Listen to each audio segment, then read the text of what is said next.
आपको जिंदगी एक मौका देती है, कैट एग्जाम एक मौका देती है खुद को तराशने की। यही 2 साल मुझे अपनी जिंदगी को बदलने के लिए मिली है और इसको मैं अपनी पूरी तरीके से इस्तेमाल करूंगा। एंड सो एक दिन मैं टूर कराऊंगा आपको अपने रूम का, तो दिखाऊंगा कि मैंने कुछ पोस्टर्स वगैरह लगाए हैं, always believe in your self, winners never quit and quitters never win, और ये सब चीज़ें, be kind, work hard, stay humble. कि भाई जो भी मिल रहा है भगवान का शुक्रगुजार हूँ। I am grateful to the God, I am grateful to my parents.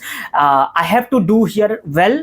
मैं जितना अच्छा कर सकता हूँ उतना करूँगा। I will put all my efforts to make maximum out of my MBA life. और hello guys, I request you all कि इस वीडियो को आप लोग पूरा देखिएगा ताकि आप मैक्सिमम बेनिफिट ले सके इस वीडियो को। इस वीडियो में मैंने काफ़ी सारी इन डेप्थ मैसेजेस शेयर करी है जो मैंने फील की अपने लाइफ के दौरान।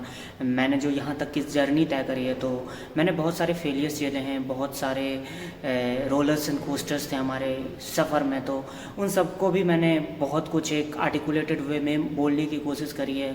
और ये वीडियो सिर्फ कैट एस्पिरेंट्स के लिए नहीं है, उनके लिए तो है ही कि कैट कैसे आपको बेनिफिट पहुंचा सकता है, आपको आपके लाइफ को एक नई हाइट्स दे सकता है।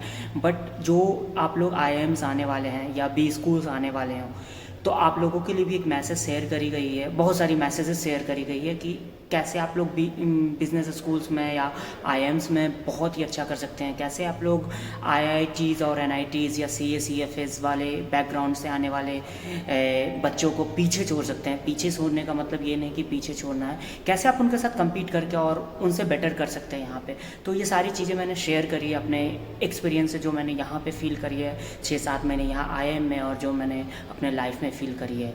तो आई होप कि आप लोग इस वीडियो को पूरा देखिएगा ताकि आपको मैक्सिमम बेनिफिट मिल सके। ऑल्सो यदि आपको लगता है कि थोड़ा स्लो है तो आप 1.5x या 2x पे देख सकते हैं video, but please watch this video full. Thank you. Hello guys, आज हम डिस्कस करने जा रहे हैं एक ऐसे एग्ज़ाम के बारे में जो ज़िंदगी में आप कितना भी फेल हुए हो, कितनी भी लूजर्स की टैग लगी आपकी, ये एक ऐसी एग्ज़ाम है जो वॉशिंग मशीन की तरह काम करती है आपका लाइफ में।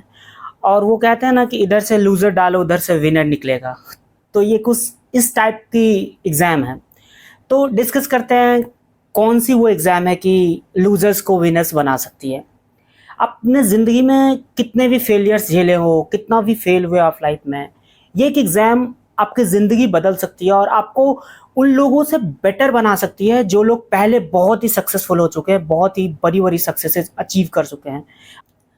तो आई थिंक कि आप लोगों को थोड़ा सा अंदाज़ा हो गया होगा कि मैं कौन से एग्ज़ाम के बारे में बात कर रहा हूँ। तो ऑब्वियसली आप सही सोच रहे हैं, मैं बात कर रहा हूँ कैट एग्ज़ाम के बारे में। तो अब हम ये समझते हैं कि क्यों मुझे ऐसा लगता है कि कैट एग्ज़ाम मशीन कि इधर से लूज़र डालो उधर से विनर निकलेगा। क्या खासियत है इस एग्ज़ाम में? तो मैं 2-3 सिनेरियोज लूँगा और उस सिनेरियोज के थ्रू ये प्रूव करने की कोशिश करूँगा how cat is a washing machine, इधर से लूज़र डालो उधर से विनर निकलेगा। ऐसा नहीं है कि हमेशा विनर निकलेगा, बट बहुत ज़्यादा ये चांसेस हैं कि उधर से विनर निकले। तो ये थोड़ी अजीब टॉपिक हो सकती है, माइट भी आप लोगों को लगेगा this is very different topic, but यदि आप गौर करिएगा इस टॉपिक पे और कभी सोचिएगा तो आपको ऐसा लगेगा। कैट देने से पहले जैसे मैं खुद जेई फेलियर रह चुका हूँ, तो एक दोस्त ने मुझे कॉल किया कि भाई कैट एग्ज़ाम, मतलब ऐसा उसने बोला कन्वर्सेशन में कि कैट एग्ज़ाम एक ऐसे एग्ज़ाम है जो वॉशिंग मशीन की तरह काम करता है कि तू लाइफ में कितना भी फेल हो गया हो, कितनी भी फेलियर्स झेले हो, यदि इस एग्ज़ाम को तूने क्रैक कर लिया और एक अच्छी जगह, अच्छी IIMs पहुंच गए या अच्छे टॉप B स्कूल्स पहुंच गए, तो तू फिर वापस रिग्रेट नहीं करेगा कि मेरी IIT नहीं हुई, NIT नहीं हुई, या सपोज करो आप कॉमर्स वाले हो तो CA नहीं हुई, CFA नहीं हुई, या इवन आपने नीट दिया हो तो डॉक्टर्स नहीं बन पाया। ठीक है, अलग अलग प्रोफेशन की अलग अलग वैल्यूज़ होती है, बट लाइफ में आप एक सक्सेसफुल पर्सन कंसिडर किए जाओगे यदि ये एग्ज़ाम आप क्रैक कर लेते हो। तो 2-3 सिनेरियोज लेते हैं। सपोज एक्स नाम का कोई बच्चा है, तो उसने अपने ग्रेड्स की BA से बैचलर ऑफ आर्ट्स, और उसके बाद उसने UPSC की तैयारी करी 3-4-5 साल। अब उसकी एज हो चुकी है 29। उसने UPSC में अपने सारे अटेम्प्ट दे दिए, उनसे UPSC नहीं निकला और कोई भी गवर्नमेंट जॉब अब निकलने की उसकी उम्र नहीं रही, उम्र बीत चुकी है। सपोज उनके पास अब 2 ऑप्शंस हैं, या तो किसी भी छोटी सी एवरेज मीडियोकर जॉब कर ले, या तो एक ऐसा पाथ ढूंढे जो कि उसकी करियर को बहुत ही अच्छा बना सकती है, जो कि उसके आने वाले 10 साल के बाद उसको एक नई हाइट्स दे सकती है। इवन आने वाले 5 साल में ही नई हाइट्स दे सकती है, कि उनको कभी ऐसा फील ना हो कि वो 5 साल मैंने वेस्ट कर दिया लाइफ की।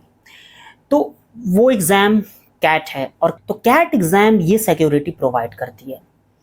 सपोज कि आपने कैट दिया और आप टॉप 20 स्कूल्स पहुंच चुके हैं, आप 29-30 ईयर्स ओल्ड हो, आपके पास कोई भी आपने बेसिक सी डिग्री है, आपके पास कुछ भी नहीं है, तो इमेजिन करो अभी आप जॉब ढूंढने जाओगे तो 25-30 हज़ार की जॉब कहीं कहीं करोगे, और इनिशियली 25-30 हज़ार भी है, वो 1 लाख तक भी पहुंचने में शायद बहुत टाइम लग जाएगा आपको, या करियर के एंड तक मोस्टली पहुंचोगे। बट यदि आपने कैट दिया और कैट क्रैक कर लिया फॉर्चुनेटली, और किसी अच्छे भी स्कूल पहुंच गए, तो हो सकता है कि आपकी इनिशियल सैलरी ही 1 लाख से शुरू हो और आपकी करियर में भी 1 CR CTC पे ख़त्म हो। ऐसा नहीं है, ज़्यादा भी हो सकता है, कम भी हो सकता है, बट एक रफ एस्टिमेशन ले तो आपने मेहनत किया तो 25-30 सालों में तो एक 1 CR is not a big deal I think. लोग तो बोलते हैं कि 5-10 साल में भी हो जाता है, बट प्रैक्टिकल सिनेरियो ले तो 20 साल में तो आप 1 CR तक पहुंच ही सकते हो। तो ये पहले एग्जाम्पल आपने देखी कि कैसे एक लूज़र बंदा, लूज़र तो नहीं बोलेंगे बट जिसके सामने कुछ दिख नहीं रहा था, जिसकी उम्र बीत चुकी थी, जिसके सामने बहुत कम ही रास्ते खुले थे, उसने कैट के थ्रू अपनी करियर और अपनी ज़िंदगी चेंज कर ली। पहली सिनेरियो। दूसरी सिनेरियो, कोई ऐसा बच्चा है लाइक मेरी तरह, आपकी तरह, जिसने मेहनत करी है ज़िंदगी में, हमेशा मेहनत करी, नर्सरी से लेके 10th तक, 12th तक, इवन मेहनत करी जेईई के लिए, आईआईटी एनआईटी के लिए, नहीं हो पाया। तो वो एक कसक ज़िंदगी में रह गई कि वो इंडियन इंस्टीट्यूट ऑफ टेक्नोलॉजी और नेशनल इंस्टीट्यूट ऑफ टेक्नोलॉजी, वो इंस्टीट्यूट ऑफ नेशनल इंपॉर्टेंस में पढ़ने की जो वो कसक होती है ज़िंदगी में, कि वहाँ पढ़ के मतलब कुछ अच्छा करूँगा, कुछ अच्छी एक्सपोजर मिलेगी, कुछ अपने आप को एक्सप्लोर करूँगा। वो सपोज करो कि आपको वो मौका नहीं मिली, ज़िंदगी ने वो मौका नहीं दिया, तो आपके पास एक और ऑप्शन बचे हैं, कैट एग्ज़ाम। और आप कैट एग्ज़ाम लिख के फिर आईआईएम तक पहुँच सकते हैं, इंडियन इंस्टीट्यूट ऑफ मैनेजमेंट तक पहुंच सकते हैं, या कोई भी टॉप 20 स्कूल्स पहुंच सकते हैं जिसकी रिलेवेंस बहुत हाई है, इंस्टीट्यूट ऑफ नेशनल इंपॉर्टेंस तक पहुंच सकते हैं। और वो जो रिग्रेट रहेगी ना कि आईआईटी नहीं हुआ, एनआईटी नहीं हुआ, वो आपको नहीं रहेगी यहाँ आने के बाद। क्योंकि यदि आईएम त्रिची की बात करें ना, तो इवन यहाँ सीए हैं, सीएफए हैं, आईआईटियंस हैं, एनआईटियंस हैं। एनआईटियंस तो बहुत सारे हैं, आईआईटियंस भी काफ़ी हैं, बीडीएस डॉक्टर्स हैं। तो आप ये समझ सकते हो ना, यदि आप यहाँ पे एक टियर 3 टियर 4 कॉलेजेस से आके यहाँ पे पहुँचे हो, और कोई आईआईटीएन एनआईटीएन भी यहाँ पे पहुँचा है, तो आपको ये सेंस ऑफ सिक्योरिटी फील होगी कि यदि मेरे से आईआईटी नहीं हुई, यदि मैं आईआईटी नहीं निकाल पाया था उस टाइम पे, तो मैं भी एक अच्छी जगह लैंड कर गया। अब ये रिग्रेट नहीं रहेगी आपको कि आपसे आईआईटी नहीं निकली, तो बहुत कुछ मिस कर दिया अपने लाइफ में। ऑब्वियसली जो आईआईटी एनआईटी से हैं वो बंदे स्मार्ट होते हैं, उन पे एक अपर एज भी रहती है, हमेशा के लिए रहेगी। हमेशा के लिए तो नहीं, बट हाँ बहुत टाइम तक रहेगी। बट एक बार आईआईएम आने के बाद वो सब बराबर हो जाते हैं। वो आईआईटी से हो, एनआईटी से हो, आप टियर 3 टियर 4 टियर 10 कॉलेज से हो, आपने बीए किया, बैचलर ऑफ आर्ट्स करा है, आपने पॉलिटिकल साइंस पढ़ी है, हिस्ट्री पढ़ी है, कॉमर्स पढ़ी है, सीए हो, सीएफए हो, बहुत ज़्यादा फ़र्क नहीं पड़ता। ये नहीं कि आपको एकेडमिकली ही बहुत ज़्यादा फ़र्क नहीं पड़ता है, इवन कंपनीज भी डिफ्रेंशिएट नहीं करती है। और यहाँ पे यदि आप स्मार्टली एक्ट करते हो, आप अच्छा कर रहे हो, डजेंट मैटर कि आप टियर 3-4 कॉलेजेस से हो तो आप अच्छा नहीं करोगे। हो सकता है कि बहुत आईआईटीएन से बेटर कर रहे हो सकता है बहुत एनआईटीएन से बहुत बेटर कर रहे हो। तो ऐसा पॉसिबिलिटी होता है। आपको जिंदगी एक मौका देती है, कैट एग्जाम एक मौका देती है खुद को तराशने की, और खुद को वो जो लूजर वाली फीलिंग थी ना कि आईआईटी एनआईटी नहीं हुआ तो मैं दुनिया भी लूजर कहने लगी थी, होता है। आप लोग शायद रिलेट कर पा रहे होगे, most of the you can relate with me, क्योंकि हम सब कहीं ना कहीं ज़िंदगी में फेल किए होते हैं। तो वो जो लूजर वाली फीलिंग रह जाती है, और यदि बचपन से आप पे उम्मीद है कि आप बहुत कुछ अच्छा करो लाइफ में और कर नहीं पाते, फर्स्ट स्टेप पे ही आप चूक जाते हो अपनी मंजिल को पाने के लिए, तो सेंस ऑफ रिग्रेट रहता ही है। आप कितना भी ट्राई कर लो, कितने भी आप मोटिवेटेड रहो, कुछ भी कर लो ना, वो रहेगा कि भाई मतलब आईआईटी नहीं हुआ। बट आईआईएम पहुंचने के बाद या किसी भी टॉप बेस स्कूल्स पहुंचने के बाद वो आपकी लूजर वाली जो फीलिंग होती है ना, वो इन्फीरियरिटी कॉम्प्लेक्स वाली जो फीलिंग होती है ना, वो चली जाती है। और लगता है कि भाई आईआईटी से भी बंदे यहाँ पहुंच रहे हैं, एनआईटी से भी पहुंच रहे हैं बंदे, तो इसका मतलब मैंने भी उतनी बुरी नहीं की लाइफ में, मैं भी यहाँ पहुंच गया तो ठीक है, इट्स फाइन। उस चीज़ की रिग्रेट अब करने की कोई ज़रूरत नहीं। अब जो हमारे पास साल, 2 साल, 18 महीने, 20 महीने जितने भी बचे हैं, उसमें I have to give my best and I have to gain most out of it. और एक और बहुत अच्छी चीज़ है, जो टीयर 3 टीयर 4 के कॉलेजेस के लोग आते हैं ना, उनको वैल्यू पता होती है। जैसे बहुत सारे लोगों को मैं यहाँ भी देखता हूँ जो आईआईटी एनआईटी से ऑलरेडी उनकी कैंपस बहुत ही अच्छी रही होगी, तो उनको फील नहीं होती है कि मतलब ठीक है आईआईएम में पढ़ रहे हैं, उनको वो सेंस ऑफ प्राइड थोड़ी सी कम मुझे लगती है, ऐसा this is my personal opinion, जो कि किसी टीयर 3 टीयर 4 वाले बंदे को लगता है। क्योंकि मैं देखता हूँ कि टीयर 3 टीयर 4 वाले बंदे को कोई कंप्लेन ही नहीं है, उनको जो मिल रहे हैं बोलते भाई ये तो मेरे लिए बहुत है। मतलब if you take example of my college was a good college in West Bengal, it is considered to be top college of the West Bengal, one of the top college, but still campus wise it was not that good. तो मुझे यहाँ आने के बाद ऐसा लगा कि भाई there is a huge gap, huge difference. वो जो स्कूल वाली, वो कॉलेज में स्कूल वाली ही लाइफ होती थी और यहाँ आके बहुत डिफरेंस क्रिएट हुआ। तो वो सेंस ऑफ ग्रेटफुलनेस जो आती है ना, वो इस चीज़ से आती है, जो कि शायद आईआईटी एनआईटी के लोगों को नहीं आए या कुछ लोगों को आए। तो ये एक अपर एज आपको मिलती है उन लोगों के कंपैरिजन में कि आप एक्सप्लोर अच्छे से कर सकते हो, आप जिंदगी यहाँ अच्छे से गुजार सकते हो, आपको कभी डिप्रेशन नहीं होगी। आप कितनी भी टफ एग्जाम हो, रात में 4 बजे उठा के कोई बोले कि भाई कल क्विज है, तो आपको मजा आएगा कि भाई ये जिंदगी तो मुझे जीनी थी। आपको ऐसा नहीं लगेगा, ये बर्डन नहीं फील होगा। आप ठीक है बिना पढ़े भी आप कॉन्फिडेंस में जाके एग्जाम दे सकते हो और पता नहीं अच्छे भी स्कोर कर सकते हो, मे बी आपका लक अच्छा रहा, गेसिंग एबिलिटी अच्छी रही तो वो फीलिंग जो होती है ना, वो बहुत ही अच्छी फीलिंग होती है। मे बी आप में से जो भी टीयर 3 कॉलेजेस से होंगे या नॉर्मल कॉलेजेस से होंगे, जिन्होंने ये कॉलेज लाइफ जी नहीं, इतनी बड़ी इंफ्रा नहीं देखी, उनको कोई कंप्लेन नहीं होगी आई गेस। उनको लगेगा कि भाई जो भी मिल रहा है भगवान का शुक्रगुजार हूँ, I am grateful to the God, I am grateful to my parents, I have to do here well. मैं जितना अच्छा कर सकता हूँ उतना करूँगा, I will put all my efforts to make maximum out of my MBA life. यही 2 साल मुझे अपनी ज़िंदगी को बदलने के लिए मिली है और इसको मैं अपनी पूरी तरीके से इस्तेमाल करूँगा। तो ये चीज़ें आती है। बहुत ज्ञान दे दिया मैंने, but this is what I felt. जो यहाँ आने के बाद मैंने फील किया वो मैं आपको बता रहा हूँ, और आप भी फील करोगे मोस्ट ऑफ द यू। और किसी को ऐसा लगता है कि यहाँ आने के बाद भी इफ़ यू थिंक कि you are going to complain for everything, आप कंप्लेन कर रहे हो छोटी छोटी चीज़ों के लिए, तो हमें ये भी फिर देखना होगा कि हम कहाँ से आए हैं, क्यों आए हैं और क्या करने आए हैं।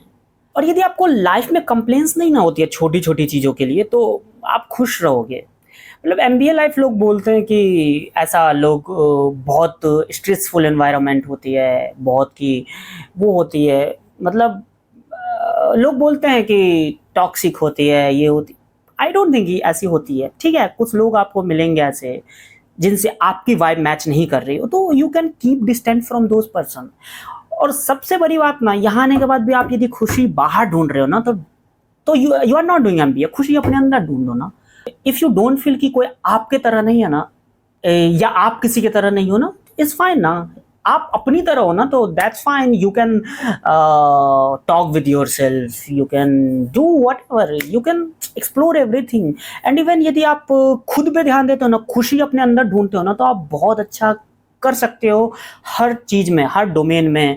जो भी MBA लाइफ में, इवन लाइफ में भी आप अच्छा कर सकते हो। तो एक ये चीज़ मैं बोलना चाहूँगा कि यहाँ आने के बाद भी आप कोशिश करो कि खुशी बाहर ना ढूंढा जाए अपने। कोशिश ना करो कि ऐसा कि 4-5 ग्रुप बनाते, इस दोस्तों के साथ वाइब मैच नहीं करी, उनके साथ जा रहा हूँ, उनके साथ जा रहा हूँ। इससे बेटर है कि आप अपने अंदर खुशी ढूंढो, आप अपनी एम्बिशन के लिए काम करो, कुछ आप अपने ड्रीम्स के लिए काम करो, पैशन फॉलो करो, ये सब काम करो। आपको लगेगा भी नहीं कि MBA लाइफ कैसी बीत गई। इतनी इजी और इतनी मज़ेदार लाइफ होती है ना, यू कांट इमेजिन। आपके आने के बाद पता चलेगा आपको। इजी तो खैर नहीं बोलूँगा, बट वो इजी हो जाती है यदि आप उसको एंजॉय कर रहे हो ना, तो वो इजी हो जाती है। तो आज के लिए बहुत ज्ञान दे दिया मैंने, आई थिंक। बट कॉलेज आने के बाद आपको फील होगा और एक एक बातें मेरी आपको लगेगी कि भाई he was telling right everything. और शायद इसमें से आप 1-2 बात फॉलो कर लेते हो जो कि मैंने किया है, तो you will be more than happy. किसी भी स्कूल जाओ, किसी भी अच्छे भी स्कूल जाओ, मैं बोलूँगा तो कितनी भी कॉम्पिटिशन्स हो, कितना भी आप वहाँ में भी अच्छा करने का ट्राई करो, कितनी भी कॉम्पिटिशन्स हो, कितने भी स्मार्ट बंदे आए, कितने भी IIT से आए, कितने भी NIT से आए, कितने भी CA CFA कोई भी आए, you are going to rock there. Have believe in yourself, that's it. And so एक दिन मैं टूर कराऊंगा आपको अपने रूम का, तो दिखाऊंगा कि मैंने कुछ पोस्टर्स वगैरह लगाए हैं, always believe in your self, winners never quit and quitters never win, और ये सब चीज़ें, be kind, work hard, stay humble, smile often, keep honest, stay loyal, travel when possible, never stop learning, be thankful always and love। So I hope कि आपको ये video बहुत ही अच्छी लगी होगी, आपने बहुत कुछ सीखा होगा। मैं ये नहीं बोलूँगा ये डायरेक्टली आपके कैट एग्ज़ाम तैयारी से या कुछ से रिलेटेड है, पर आप लोग भी स्कूल आ रहे हो और आप लोग अपनी एक नई जर्नी शुरुआत करने जा रहे हो। मोस्टली जून से आप लोगों की क्लासेस चालू हो जाएंगी, तो इन चीज़ों को आप ध्यान में रख सकते हो। आई थिंक यदि इन चीज़ों में से कुछ भी फॉलो कर लिया तो आप बहुत अच्छा करोगे यहाँ पे। आज के लिए बस इतना ही। यदि आपको लगता है कि मैं आपके लाइफ में कुछ वैल्यू एडिशन कर रहा हूँ तो प्लीज़ सब्सक्राइब कर दीजिए हमारे यूट्यूब चैनल को, और अपने दोस्तों के साथ भी शेयर कर दीजिए। मे बी उनको भी कुछ इसमें से एक दो चीज़ें सीखने को मिल जाए और वो भी अपनी MBA लाइफ बहुत अच्छी तरीके से गुजार पाए। और मिलते हैं फिर नेक्स्ट वीडियो में। और कोई भी आपको लगता है कि इस टॉपिक पे वीडियो बननी चाहिए तो आप कमेंट कर सकते हो कमेंट बॉक्स में। Also you can join my Telegram channel as well. यदि आपको कुछ डाउट है तो आप मेल भी कर सकते हो, अबाउट सेक्शन में मेल डाल दिया है मैंने। Thank you.